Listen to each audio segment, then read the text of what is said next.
Same question ये CGL mains 2022 के paper में आया है, दिखाई दे रहा है। सीजीएल मेंस 2022 में 3 टैप्स हैं जिनके डायमीटर 2, 3 और 4 centimetre respectively. Ratio of water flowing through them is equal to the ratio of the square of their diameters, है ना।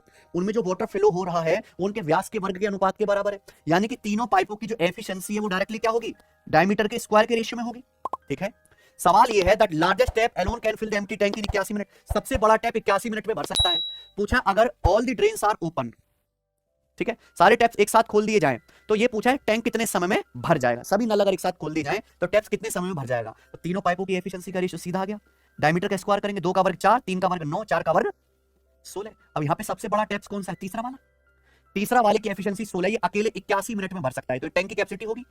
अब तीनों पाइप अगर मिलकर भरेंगे, तीनों टैप्स खोल दिए जाएं, किस एफिशिएंसी से भरेंगे, 4 और 9 13 और 16 29। 29 एफिशिएंसी के साथ भरने में कितना समय लगेगा, बटे 29 मिनट। ये आंसर आ गया। ठीक है बच्चों, हालांकि कितना आ गया, 16 × 128 है ना। तो ये 1280 और 16 1296 बटे 29 आ गया ना। तो 1296 को अगर आप 29 से भाग देंगे तो कितनी बार जाएगा, 29 चौका 116, यानी कि 44 समथिंग आना चाहिए कि नहीं आना चाहिए। ठीक है बच्चों, क्या आंसर हुआ, 29 चौका 116 बचेगा कितना प्यारे बच्चों, 13। फिर 29 चौका 116 44 समथिंग आएगा, क्या आंसर हुआ जी, डी ऑप्शन। यानी कि प्री हो, मेंस हो, एसएससी हो, रेलवे हो, आना है, सवाल फिक्स है। ठीक है जी, तो आप इस टाइप को अपने दिमाग में बिठा लीजिए, आता ही आता है। ठीक है भाई, आइए देखो इसमें मैं अपनी क्रिएटिविटी भी दिखाऊंगा। ये देखेंगे अगला सवाल।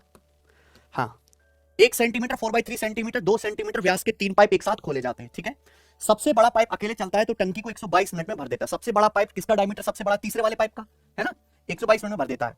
प्रत्येक पाइप से बहने वाले पानी की मात्रा उसके व्यास के वर्ग के सीधे समानुपाती है। अमाउंट ऑफ वाटर फ्लोइंग यानी कि पाइप की एफिशिएंसी सीधा किसके प्रोपोर्शनल है, डायमीटर के स्क्वायर के। तीनों पाइप एक साथ खोल दिए जाए तो टंकी भरने में लगने वाला समय ज्ञात कीजिए। ये भी पेपर में पूछा हुआ, सबसे पहले यही सवाल आया था, है ना, इतिहास में सबसे पहले। अब आप बताओ, यहां पे डायमीटर जो है वो दे रखे हैं आपको फ्रैक्शन में ना, 1 सेंटीमीटर 4/3 और 2 सेंटीमीटर, ये तीनों पाइपों के डायमीटर का रेशियो। आप क्या करो, इसको नीचे 3 आ रहा है ना, 3 से गुणा, 3 रेशियो 3 से गुणा कर देंगे ना, 4 ही है, और ये कितना आ जाएगा, 3 दूनी 6। ये तीनों पाइपों के डायमीटर का रेशियो है, लेकिन एफिशिएंसी जो है, वाटर जो फ्लो हो रहा है वो व्यास के वर्ग के सीधे समानुपाती है। तो डायमीटर के रेशियो का क्या कर देंगे, स्क्वायर। 3 का वर्ग 9, 4 का वर्ग 16 और 6 का वर्ग 36। बच्चों तीनों पाइपों की क्या आ गई, एफिशिएंसी। ठीक है, सबसे बड़ा पाइप यानी कि जिसकी एफिशिएंसी सबसे ज्यादा है, तीसरा पाइप। तीसरे पाइप की एफिशिएंसी 36 यूनिट है।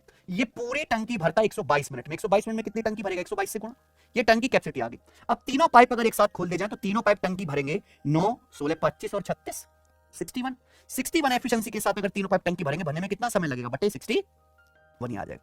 61 से 122 चला जाएगा आपका सीधा सीधा 2 बार, तो 36 दूनी 72 मिनट। ये सवाल का आंसर है ऑप्शन नंबर सी। कोई डाउट?